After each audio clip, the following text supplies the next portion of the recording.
Have you ever had that moment where you know English words, but when someone speaks fast, it feels like everything melts together? Oh my God, yes. It's like I understand look, I understand after, but then someone says look after, and suddenly my brain just gives up. Exactly. And here's the truth most learners don't realize. You're not struggling with English, you're struggling with phrasal verbs. Wait, so those tiny combinations are actually the reason conversations feel confusing? Not just confusing, they're the hidden system behind real English. And today, you're about to unlock something powerful. Because instead of memorizing random lists, you're going to experience 50 daily phrasal verbs the way native speakers actually use them in real conversation. Okay, that already sounds different. Usually it's just boring lists like wake up, sit down. And that's why they don't stick. But today, you'll hear them in stories, emotions, and situations that feel real, so your brain remembers them naturally. Wait, are you saying by the end of this video, I'll actually start noticing these in real life? Not just noticing, you'll start using them without thinking. All right, now I'm curious. What's the first one? Stay with us, because the first few phrasal verbs we're about to explore are ones you probably hear every single day, but never truly understood. And if you've ever felt stuck in conversations, this might be the breakthrough you've been waiting for. Exactly. And quick question for you watching right now. What's one English phrase that always confuses you? Drop it in the comments. We might include it in a future episode of Talk Easy Daily. Ooh, I like that. Okay, I'm ready. Let's start. Perfect. But before we jump in, let's set something important. Like what? You don't need to memorize all 50 today. Oh, thank goodness. Instead, your goal is simple. Understand the feeling behind them. Because once you feel a phrasal verb, you don't forget it. That actually makes sense. Like when something connects emotionally, it just sticks. Exactly. So imagine this. You wake up in the morning. Ugh, already sounds stressful. And your alarm goes off. What do? I wake up? There it is. Your first phrasal verb, wake up. Wait, that's so basic. It is. But here's the twist. Even simple phrasal verbs have layers. Wake up isn't just opening your eyes. It can also mean becoming aware. Oh, like wake up and realize what's happening. Exactly. Same words, different depth. Okay, I see where this is going now. This isn't just vocabulary. It's like unlocking hidden meanings. That's right. And today, we're going to build that awareness step by step. I'm actually excited now. Good. Because in the next part, we're stepping into your morning routine, and you'll learn phrasal verbs that you'll start using today. And I have a feeling some of them are going to surprise me. More than you expect. Let's get into it. All right, imagine this. You finally wake up, but instead of jumping out of bed, you just lie there for a few minutes. That's literally me every morning. I just lie in and stare at the ceiling. Perfect. That's our second phrasal verb, lie in. So lie in means staying in bed even after you wake up? Exactly. And notice how natural that feels. You're not translating, you're picturing it. Yeah, I can actually see myself doing it. Good. Now here's where things get interesting. After lying in for too long, you suddenly realize you're late. Panic mode activated. And what do? I jump out of bed. There it is. Jump out of. That one feels very physical. It is. Many phrasal verbs are visual. That's why they're powerful. Okay, wait, so instead of memorizing, I should imagine actions? Exactly. That's your shortcut. Now you rush to the bathroom, turn on the shower, and quickly, what? Wash up? Yes, wash up. It means to clean yourself, especially your face and hands. But I've also heard it in movies, like I need to wash up before dinner. Great observation. Same idea. Cleaning yourself, but used more casually. Interesting. So same phrasal verb, slightly different situation. Exactly. Now here's a quick challenge for you watching. Can you think of a moment today when you had to wash up? Say it out loud. This is how you build fluency. Oh, I like that. It makes it interactive. Always.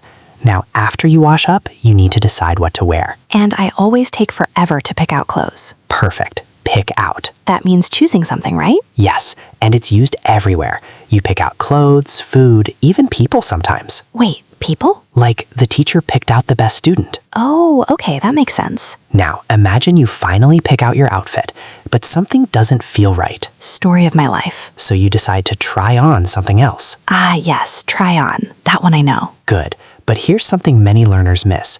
Try alone is different from try on. Right. Try is like attempt, but try on is for clothes. Exactly. That small word on completely changes the meaning. That's actually kind of scary. Or powerful, depending on how you see it. Fair point. Now, here's a quick pattern interrupt. Myth versus reality. Oh, I love these. Myth. Phrasal verbs are random and impossible to learn. That definitely feels true sometimes. Reality. Most phrasal verbs follow patterns. For example, on often relates to contact or attachment. Wait, so try on is like putting clothes onto your body. Exactly. See the logic? That actually makes it way easier to remember. That's the shift we want. Okay, I'm starting to feel more confident already. Good. Now let's continue your morning. You're getting dressed, but suddenly you realize your shirt is dirty. So I have to take off the shirt. Yes, take off. And then maybe put on a new one? Exactly. And notice how natural that pair is. Take off and put on. Yeah, they feel like opposites. That's another pattern. Many phrasal verbs come in pairs. That's actually really helpful. Now let me ask you something. Have you ever rushed so much that you've forgotten something important? All the time, like my phone or keys. Then you've experienced leave behind. Oh, like I left my keys behind. Exactly. And notice it's emotional too. It creates that feeling of, oh no. Yeah, it feels like a mistake. And that emotional connection helps you remember it. I'm starting to see the system now. This is actually kind of fun. It should be. Learning English should feel like building a story, not memorizing a dictionary. Okay, but wait, what happens next in this morning chaos? Good question.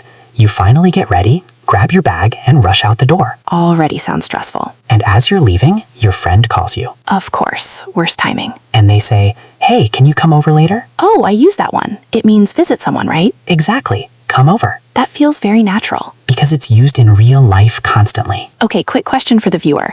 Do you say visit me or come over? That's a great engagement question. Drop your answer in the comments. We want to see how you use it. And don't forget to like the video if this is helping you so far. Because in the next part, things get even more interesting. Wait, what do you mean? We're moving from your morning routine into real conversations with people. Oh no, that's where things usually get confusing. Exactly. And that's where you'll learn phrasal verbs like bring up, run into, and get along with. Okay, now I'm really curious. Good. Because what you're about to learn next will completely change how you understand everyday English conversations. Let's go. All right, now things get real. You're no longer alone in your morning routine. You step outside and suddenly, English becomes unpredictable. Yeah, this is the part where I start to panic a little. And that's completely normal, because real conversations don't follow scripts. They flow. But here's the good news. Once you understand key phrasal verbs, that chaos starts to feel manageable. Okay, I'm listening. So imagine this. You're walking down the street, still thinking about your day, and suddenly you run into someone you know. Oh, I love that one. Run into means meeting someone unexpectedly, right? Exactly. You didn't plan it. It just happened. That actually happens to me a lot, especially when I'm not prepared to talk. And that's where things get interesting, because now you need to start a conversation. Which is exactly where I freeze. Let's fix that. When you start talking, you might bring up a topic. Okay, wait, what exactly does bring up mean? It means to introduce a topic into a conversation. So like, I brought up the idea of traveling? Perfect. And notice this is used constantly in real English. Yeah, I've heard it before, but never really used it. That's about to change. Now, imagine the conversation continues, and you realize you actually get along with this person really well. Ooh, I like that one. It feels positive. It is. Get along with means you have a good relationship with someone. So I could say, I get along with my coworkers. Exactly. And here's a quick question for you watching. Who do you get along with the most? A friend? A coworker? Tell us in the comments. I feel like people are going to share some interesting answers. That's the goal. Now, let's take this further. Imagine the conversation takes a turn and the person starts talking about something complicated. Uh-oh. And you can't quite understand, so you try to figure out what they mean. Ah, figure out. That one is everywhere. Yes, it means to understand or solve something. I use that in my head all the time, like I need to figure this out. Exactly. Now here's something powerful. Most learners already recognize these phrasal verbs, but they don't feel confident using them. That's so true. I understand more than I speak. And that's why today matters, because we're turning passive knowledge into active fluency. Okay, I'm starting to feel that shift. Good. Now imagine something unexpected happens during your conversation. Maybe you suddenly remember you're late again. Of course I am. So you need to cut off the conversation. Wait, isn't that a bit rude? It can be. Cut off means to interrupt or stop something suddenly. So I should use it carefully. Exactly. Tone matters. You might say, sorry to cut you off, but I have to go. That sounds polite. And that's real life English, not just words, but how you use them. This is actually super useful. Now here's a quick patter interrupt. Mini story. I'm ready. A student once told me he understood English perfectly until he moved abroad. One day someone said, I'll drop by later. and he spent hours wondering what drop had to do with visiting. Oh no. That's the power of phrasal verbs. They don't always mean what the individual words suggest. So what does drop by mean? It means to visit someone casually, usually for a short time. That's so different from what it sounds like. Exactly. And once you learn these, conversations become much clearer. Okay, I'm starting to feel like I've been missing a huge piece of the puzzle. You have, but now you're finding it. That's actually exciting. Now let's keep going.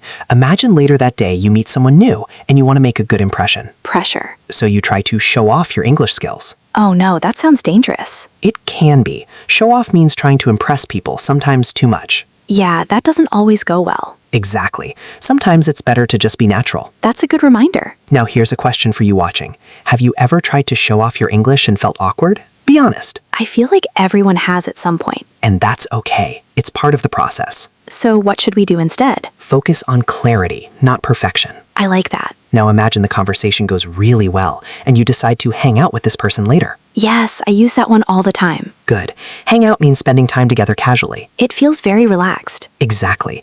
And that's how real English feels. Natural, not forced. This is actually starting to feel like real life, not a lesson. That's the idea. Okay, but I have a feeling things are about to get harder. You're right, because in the next part, we're going deeper into emotions, problems, and situations where phrasal verbs become even more powerful. Like what? Phrases like deal with, go through, and break down. Oh wow, those sound intense. They are, and they'll help you express things you couldn't say before. Okay, now I really don't want to miss the next part. Good, because this is where your English starts to feel truly expressive. Let's keep going. All right, now we're stepping into something deeper.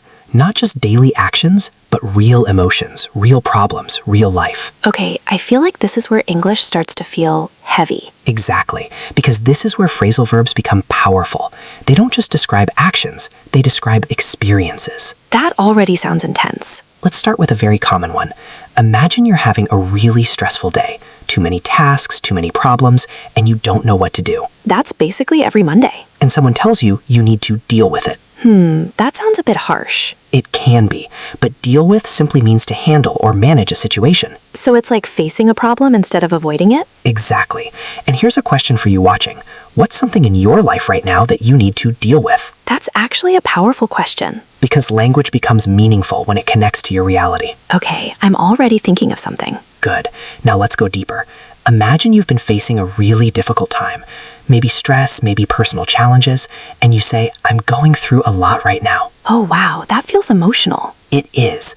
Go through means experiencing something, usually something difficult. Yeah, that one really hits. And this is what I want you to notice. Phrasal verbs aren't just vocabulary, they're emotional shortcuts. That's such a good way to put it. Now here's a quick pattern interrupt. Reality check. I'm ready. Many learners think they need advanced words to sound fluent. I've definitely thought that before. But native speakers often use simple phrasal verbs to express deep emotions. So instead of complicated vocabulary, it's about natural expressions. Exactly. That's the secret. That's actually kind of relieving. It should be. Now let's continue. Imagine the pressure becomes too much, and suddenly you break down. Oh, that sounds serious. It is. Breakdown can mean losing emotional control, crying, feeling overwhelmed. I've definitely had moments like that. Everyone has, and now you have the language to express it. That feels important. It is, because language isn't just communication, it's connection. Okay, this is getting deep. Let's balance it with something practical. Imagine you're working on something complicated, and suddenly, everything starts to make sense. That's a good feeling. You could say it finally clicked, but also you figured it out. Back to figure out again. Exactly. Repetition builds mastery. I'm starting to notice these patterns more now. Good. Now imagine you're in a difficult situation, but instead of giving up, you decide to keep going. That one feels motivating. It is. Keep going means continuing despite difficulty. I feel like that's something viewers need to hear. Absolutely. So here's a moment for you watching. If you've ever felt like giving up on English, just remember, keep going. And maybe drop a comment saying, I won't give up. I'd love to see that. Me too. Me too. Now let's shift slightly. Imagine you had a problem with someone, a misunderstanding, and now you want to fix it. Okay. You might say, let's work it out. Oh, I like that one. Work out can mean solving a problem or finding a solution. That feels very positive. It is. It's about resolution. So instead of ending badly, you fix things. Exactly. Now here's something interesting. Workout also has another meaning. Let me guess. Exercise? Exactly. Same words, totally different meaning. That's the beauty and challenge of phrasal verbs. I'm starting to enjoy this more than I expected. Good, because we're not done yet.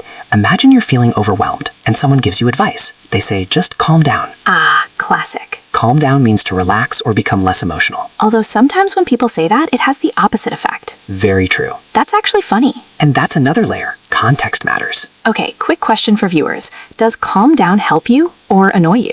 That's a great one. Let us know in the comments. I feel like answers will be very honest. Hopefully. Now let's continue.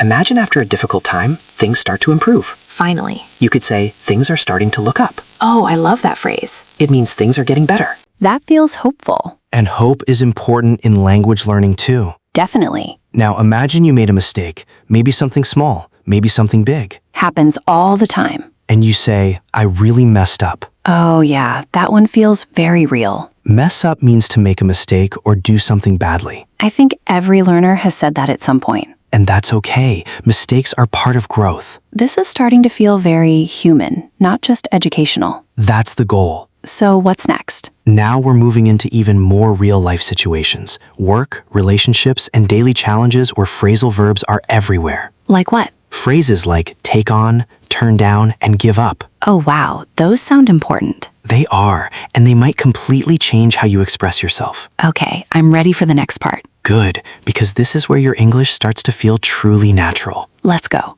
All right, now we're stepping into one of the most important parts of real-life English: decisions, pressure, and choices. Oh no, that already sounds stressful. It can be, but it's also where your English becomes powerful, because this is where you stop sounding like a learner and start sounding natural. Okay, I'm curious. What's the first one? Imagine this. You get a new opportunity, maybe a new job, a project, or even a responsibility, and you decide to accept it. That sounds exciting and scary at the same time. Exactly. And you would say, I decided to take on this challenge. Take on. So that means accepting something difficult? Yes, especially something that requires effort or responsibility. That feels like a strong phrase. It is. Now let me ask you, and you watching, what's something you want to take on this year? Oh wow, that's a big question. Drop it in the comments. Saying it out loud makes it real. I like that. It feels motivating. Good.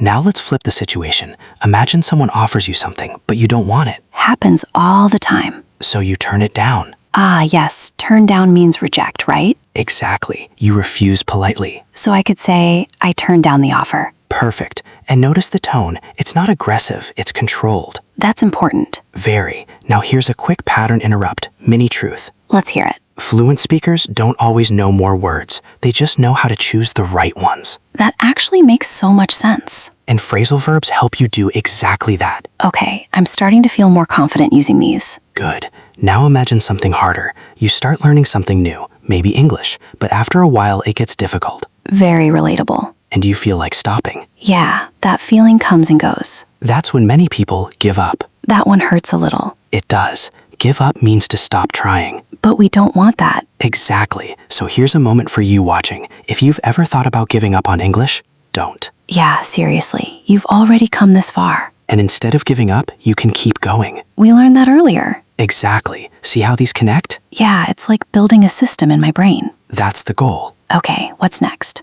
Imagine you're in a meeting or conversation and someone suggests an idea. Okay. And you decide to go with that idea.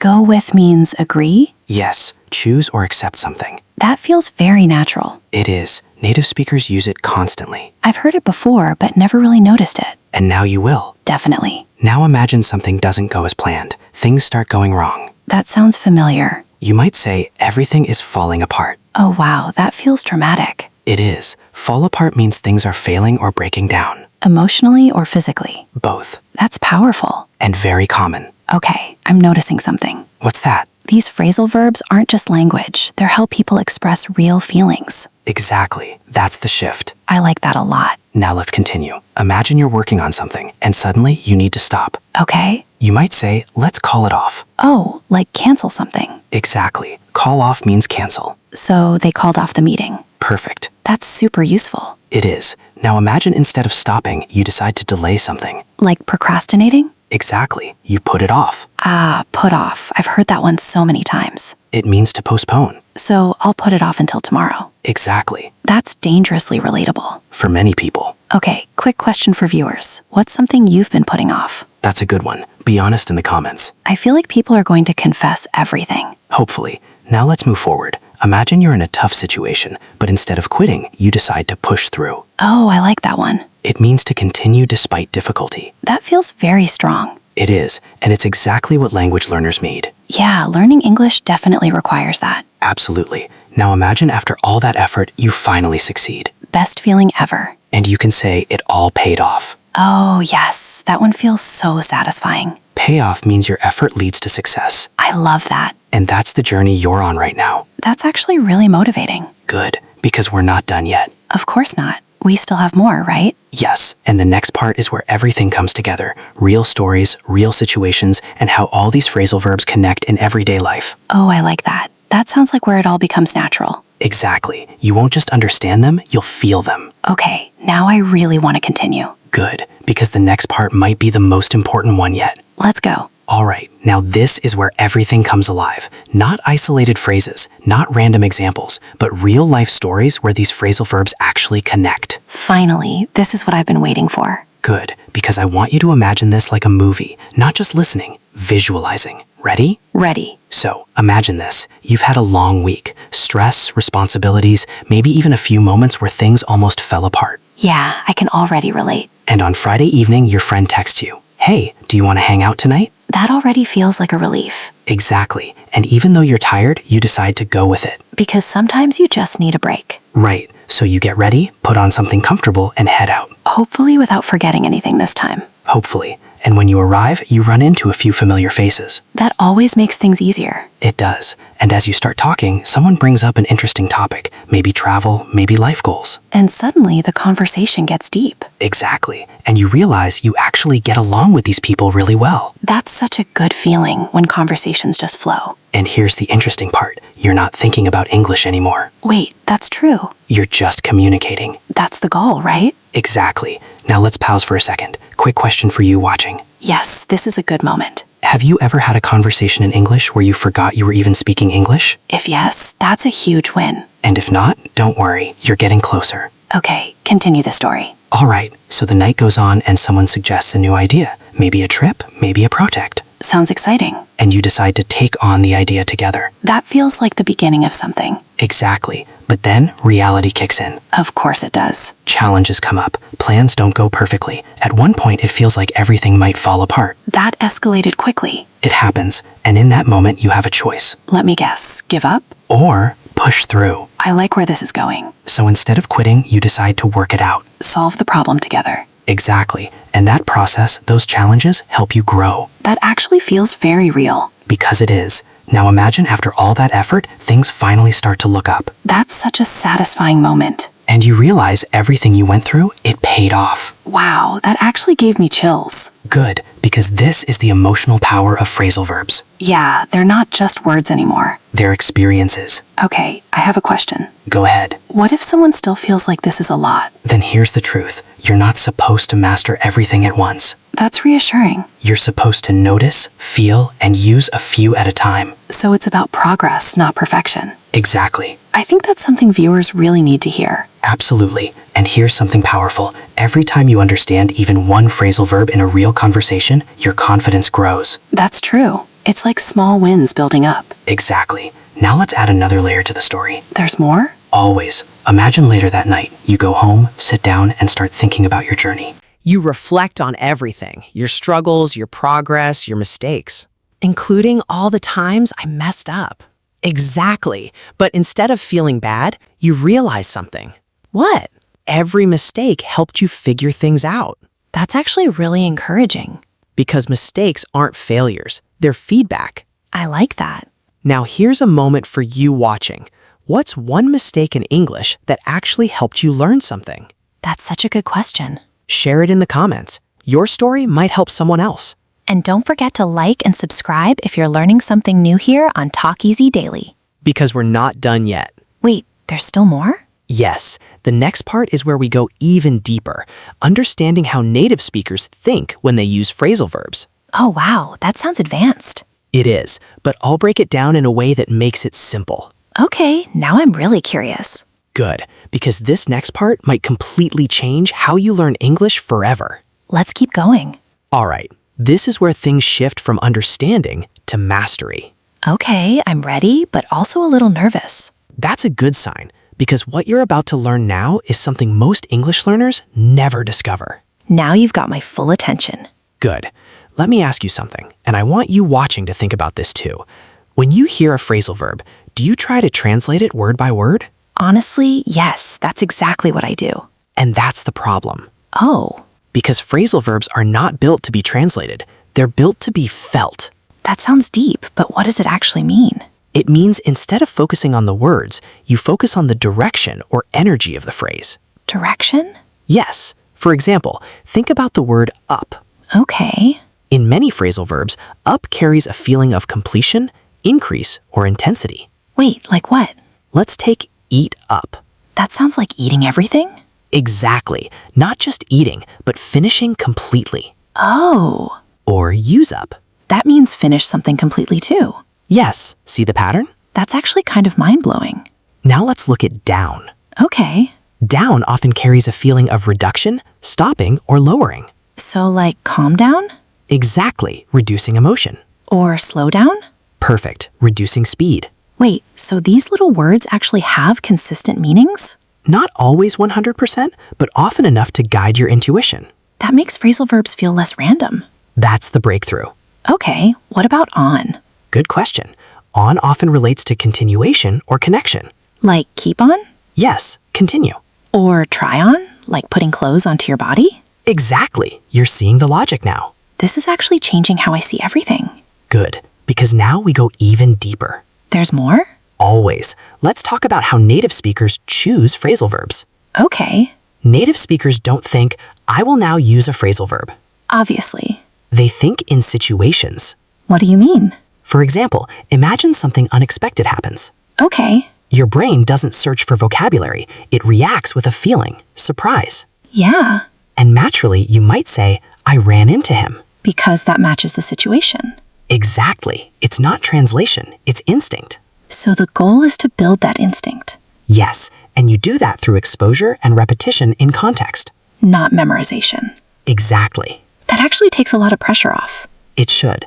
Now here's a quick pattern interrupt. Truth versus illusion. I like this already. Illusion. You need to memorize hundreds of phrasal verbs to be fluent. That sounds exhausting.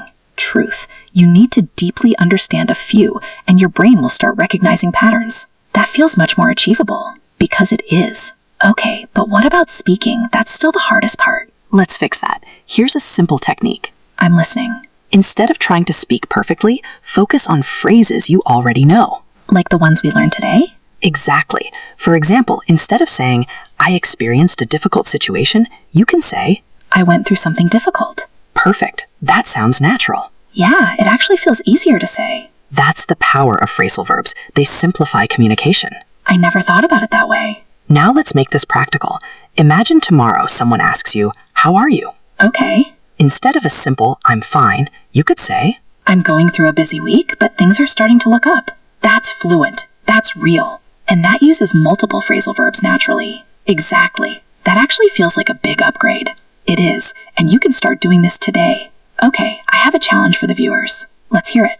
In the comments, try to write one sentence using at least 2 phrasal verbs from this video. I love that. It forces you to apply what you learned. And don't worry about mistakes, just try. Exactly, because action creates progress. Okay, one more question. Go ahead. What if someone forgets everything after this video? Then they didn't practice. Fair enough. But here's the good news. You don't need to remember all 50. That's reassuring. If you remember even 10 and start using them, you're already ahead of most learners. That's actually motivating. Good, because now we're moving into the final part. Already? Yes, and in the final part, we're going to bring everything together. Quick recap, powerful reminders, and a clear next step so you don't lose what you've learned today. Okay, I don't want this to end. Then don't let it end. Apply it. That's a good point. And in the final part, I'll show you exactly how to do that. All right, let's finish strong. Let's go. All right, before we wrap up, I want you to pause for a second. Yeah, don't just rush past this part. Exactly, because what you've done today is not small.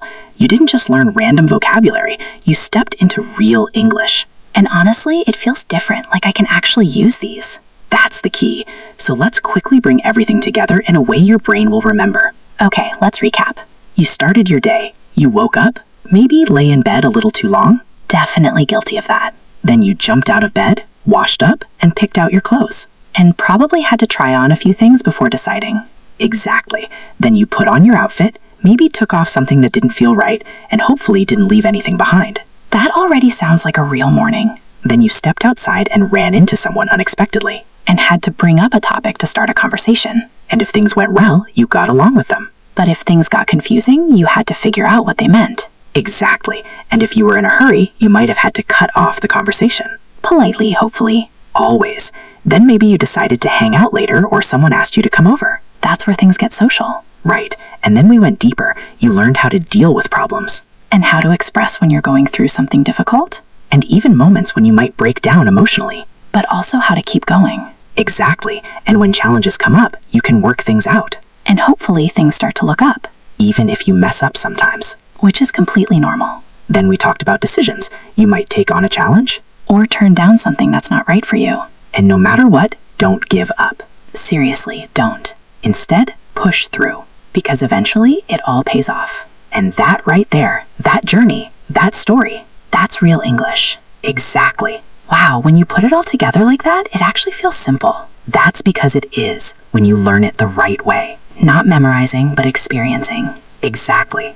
Okay, but now comes the important question. Go ahead. What should the viewer do next? Simple. 3 steps. I'm listening. First, pick 5 phrasal verbs from today. Not all 50? No, just 5. That feels manageable. Second, create 1 sentence for each. Okay, practical. Third, use at least one of them in a real conversation today. That's the scary part, and the most important part. Yeah, because that's where learning becomes real. Exactly. Okay, I have something to say to the viewer. Go ahead. If you've made it this far, you're not a beginner anymore. That's true. You're someone who is building real communication skills. And that deserves recognition. So don't just watch, act. And if this video helped you even a little, hit like so more learners can find Talk Easy Daily. Subscribe so you don't miss the next episode. And comment your sentence using phrasal verbs. We actually read them. Every single one. And who knows, yours might be featured next. Exactly. This was actually one of my favorite sessions. Same here. And remember, you don't need perfect English. You need real English. And you're getting there. One conversation at a time. See you in the next episode of Talk Easy Daily. Keep going. Always.